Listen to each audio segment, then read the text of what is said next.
Hi guys, welcome back to a brand new video. And आज की इस video में ना हम सेल्फ इम्प्रूवमेंट के डिसएडवांटेजेस के बारे में बात करते हैं। सबसे पहले तो सेल्फ इम्प्रूवमेंट बहुत ही बढ़िया चीज़ है। अगर तुम इसको अपनी ज़िंदगी में इनकॉर्पोरेट कर सकते हो, अगर इन बिहेवियर्स को अपनी ज़िंदगी में ऐड कर सकते हो और तुम सेल्फ इम्प्रूवमेंट के पथ पे हो, तो बहुत बढ़िया है भाई। बहुत अच्छी चीज़ है अगर तुम कर रहे हो खुद को इम्प्रूव करने के लिए। लेकिन जैसे बोलते हैं ना कि हर एक चीज़ जब ज़रूरत से ज़्यादा हो जाती है तो वो प्रॉब्लमेटिक हो जाती है। तो इंटरनेट पे जब से क्रेज चला है ना सेल्फ इम्प्रूवमेंट का, तो बहुत सारे चैनल्स आ रखे हैं इस कैटेगरी में। बहुत सारे लोग वीडियोस बना रहे हैं। इवन आधे से ज़्यादा वीडियोस तो एआई जनरेटेड हैं। तो उससे प्रॉब्लम क्या हो रखी है कि बहुत जो सेल्फ इम्प्रूवमेंट हमारी हेल्प करने के लिए बनी थी ना, वही प्रॉब्लमेटिक हो रखी है।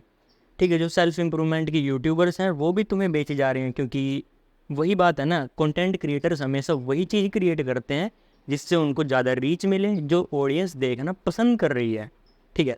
अब जो सेल्फ इम्प्रूवमेंट से प्रॉब्लम है ना मेरे को, वो दो पॉइंट्स से हैं। वो है वॉइस मैक्सिंग और लुक्स मैक्सिंग। ये सिर्फ ये नहीं, मटेरियलिज्म भी काफ़ी बड़ी प्रॉब्लम है।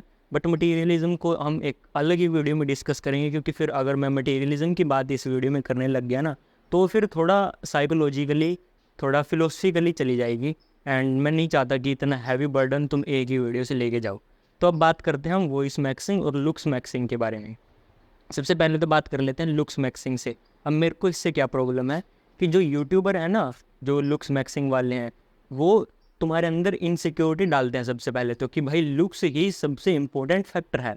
अब देखो, अगर तुम डेट अपनी टिंडर पे ढूंढ रहे हो या फिर तुम्हें लड़कियां इंप्रेस करनी है इंस्टाग्राम के ऊपर, तो लुक्स और पैसा बहुत बड़ा फैक्टर है वहाँ पे। क्योंकि तुम यही दो चीज़ें दिखा सकते हो ना फिर इंस्टाग्राम और टिंडर पे तो।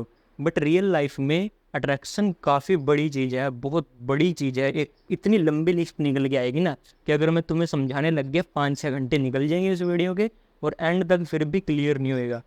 तो लुक्स बहुत ज़्यादा इंपॉर्टेंट है नहीं। और दूसरी बात, फिर तुम कंपेयर किससे कर रहे हो? ऐसी बात नहीं, अगर तुम एक्सरसाइज करके अपना फैट लॉस करते हो, स्किन केयर रूटीन अपनी तुम टाइम से ही कर रहे हो, ठीक है, हर रोज़ अपनी स्किन केयर रूटीन को तुम फॉलो कर रहे हो, तुम्हें फ़र्क नहीं पड़ेगा। फ़र्क पड़ता है, तुम्हारी लुक्स इंप्रूव होती है। बट फिर बात आती है ना तो कि तुम अपनी लुक्स को फिर कंपेयर किसके साथ कर रहे हो? तुम खुद को कंपेयर करते हो पिंटरेस्ट के मॉडल्स के साथ या एक्टर्स के साथ? भाई तुम में से कई लोग मैंने देखा है दूसरे यूट्यूबर्स की कमेंट सेक्शन में पूछते हैं कि भाई 1500 के अंदर की एक कोई स्किन केयर रूटीन बता दो। ठीक है, तुम्हारे ये हाल है, ये तुम्हारी फाइनेंशियल कंडीशन है, और तुम लुक्स को खुद को किससे कंपेयर कर रहे हो? उन मॉडल से जो कि नाक की थिकनेस को कम करने के लिए लाखों लाखों रुपीज़ दे सकते हैं। ठीक है, वो लाखों की सर्जरियाँ करा सकते हैं सिर्फ नाक की थिकनेस को कम करने के लिए। और दूसरी बात, उनके लिए वो ज़रूरी भी है, क्योंकि उनका काम उनकी लुक्स की वजह से चलता है। मोस्ट ऑफ द मॉडल्स अपनी लुक्स की वजह से फेमस है। तो उन्हें तो बहुत ज़्यादा ध्यान देना ही पड़ेगा। अगर वो अपनी लुक्स पे ध्यान दे रहे हैं ना, तो एक हिसाब से वो अपनी करियर के ऊपर ध्यान दे रहे हैं। ठीक है। और सेकंड पॉइंट आता है कंपैरिजन के बारे में, कि हम ना कंपेयर खुद को दूसरों से कर रहे हैं कि हाँ भाई मैं इससे बेटर हूँ या नहीं हूँ। सेल्फ इम्प्रूवमेंट के साथ ये जरूर आता है। ठीक है, अब जैसे लुक्स मैक्सिंग की बात हो रही थी, अब तुम खुद को दो कि ठीक है मैं 1 महीना स्किन केयर रूटीन फॉलो करूँगा। वैसे तो 3 महीने के बाद स्किन केयर प्रोडक्ट्स का असर दिखता है, बट लेट्स से हम अज्यूम करते हैं कि तुम्हें 1 महीने में चेंजेस दिख रहे हैं। अब इसको मैं एक सिनारियो में पुट करूँ और समझना कि कंपैरिजन कैसे तुम्हें ख़त्म करता है। ठीक है, जैसे कि तुमने दौड़ लगानी स्टार्ट करी, तुमने सुबह से रनिंग स्टार्ट करी, और तुम अभी दौड़ पा रहे हो 10 मिनट में 1 किलोमीटर। ठीक है, तुम कितना दौड़ पा रहे हो? 10 मिनट में 1 किलोमीटर। ठीक है, एक हफ्ते बाद अब तुम देखते हो कि तुम ना अब 8 मिनट में 1 किलोमीटर दौड़ पा रहे हो। ठीक है, अब अगर तुम अपने पुराने डेटा के साथ खुद को कंपेयर करोगे, तो तुम्हें पता चलेगा कि तुम इम्प्रूव कर रहे हो। अब इसमें हम कंपैरिजन को ऐड करते हैं। अब तुम खुद को कंपेयर करो डेविड गोगिन्स के साथ या फिर उसैन बोल्ट के साथ। कर लिया ना, टॉप के एथलीट्स के साथ खुद को कंपेयर कर लिया, तुम्हारी इंप्रूवमेंट कितनी हुई? निग्लिजिबल।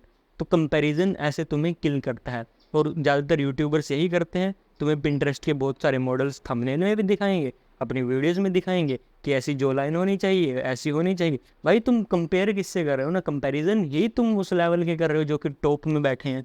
लुक्स की में जो टॉप 1% के लोग होते हैं वो मॉडल्स बनते हैं ज़्यादातर। ठीक है, या फिर उन्होंने खुद को मेंटेन कर रखा है, फिर सर्जरीज करा रखी है। तुम नेचुरली वो चीज़ अचीव करना चाह रहे हो। एंड और तो और स्ट्रेस भी तो है तुम्हें, अपनी पूरी लाइफ को कंट्रोल करने का स्ट्रेस है। वो बैठे हैं उनके स्ट्रेस लेवल बहुत कम है एक्ट्रेस के जिनके साथ तुम कंपेयर कर रहे हो। सेकंड पॉइंट की बात करते हैं, लुक्स मैक्सिंग। तो ये लुक्स मैक्सिंग की तो हमने बात कर ली। सेकंड पॉइंट है वो है वॉइस मैक्सिंग। ठीक है, वॉइस मैक्सिंग के बारे में बात करते हैं। अब वॉइस मैक्सिंग कहाँ से आया? तो एक थ्योरी नहीं मतलब रिसर्च है कि लड़कियों को ना भारी आवाज़ पसंद आती है, जिसको मस्कुलिन वॉइस भी बोलते हैं। थोड़ी गहरी और भारी वॉइस लड़कियों को पसंद आती है। ठीक है, तो अब लुक्स जो वॉइस मैक्सिंग है उसके लिए एक इनको कंपेयर करते हैं, जो लोग भारी जो ज़्यादा वजनदार वॉइस वाले कैरेक्टर होते हैं ना, जो उनकी डबिंग करते हैं। अब ये उनकी टिप्स उठा लेते हैं। सबसे पहले तो भाई टीनेजर बॉयज़ कर रहे हैं इनकी। ठीक है, जो लोग डब कर रहे हैं ना वो 25-26 साल से ऊपर के हैं। एंड टीनेज ईयर्स में भाई तुम्हारे बाप दादा की भी उम्र कम थी, उनको तो टेस्टोस्टेरोन भी तुमसे ज़्यादा था। तुम्हारे पापा की भी उम्र जब 13 से 17 साल के बीच में थी, उनकी भी आवाज़ ऐसी पतली सुरीली लड़कियों जैसी थी। तुम्हारे दादा की भी वैसी होगी, तुम्हारी भी वैसे ही होने वाली है। जैसे जैसे तुम बड़े होगे वो अपने आप से हो जाएगी चेंज, मस्कुलिन वॉइस बन जाएगी। और दूसरी चीज़, कुछ ये एक्सरसाइजेज बताते हैं, जैसे डायफ्राम से सांस लेने की वजह से ना तुम्हारी जो वॉइस होती है वो काफ़ी ज़्यादा गहरी हो जाती है। अब अगर तुम नेचुरली सांस ले रहे हो तुम्हारी वॉइस पहले से ही गहरी हो जाएगी। अब अगर तुम उसकी प्रैक्टिस कर रहे हो तो इसका भी प्रॉब्लम होएगी तुम्हें, वो मैं बताता हूँ। लेट से तुम्हें एक एक्सरसाइज तुम्हें पता चला कि अगर हम डायफ्राम को नीचे खींच के सांसें लेते हैं ना तुम्हारी वॉइस गहरी होएगी। अब तुम 5 लोगों के सामने बैठे हो, कम्युनिकेट कर रहे हो, बट तुम्हारा ध्यान ये है कि भाई मेरी आवाज़ गहरी है या नहीं है। तुम अच्छे से कम्युनिकेट ही नहीं कर पाओगे। अब कम्युनिकेट नहीं कर पाओगे तो क्या रीज़न है उसका? अब उसके बाद तुम क्या सॉल्यूशन ढूंढोगे उसका? आओगे यूट्यूब पे, अब वीडियोस देखोगे दूसरे वाले कि how to improve your communication skills. तो ये सिलसिला चलता ही रहेगा, तुम इन्फॉर्मेशन कंज्यूम करते ही रहोगे। सेल्फ इम्प्रूवमेंट की वजह से तुम्हारी सेल्फ इस्टीम कम होएगी, सेल्फ कॉन्फिडेंस कम होएगा। तुम बेसिक बहुत ज़्यादा हैंडसम पहले से हो जाओ, तुम्हारी बॉडी पहले से बहुत ज़्यादा बेटर बन जाए, तुम वो बेनिफिट्स उसके फील कर ही नहीं पाओगे। तो कंपैरिजन मत करो। ठीक है, लुक्स मैक्सिंग और वॉइस मैक्सिंग बहुत बेकार चीज़ है सेल्फ इम्प्रूवमेंट के अंदर। मेरे को तो समझ में नहीं आ रहा कि डाली ही क्यों है।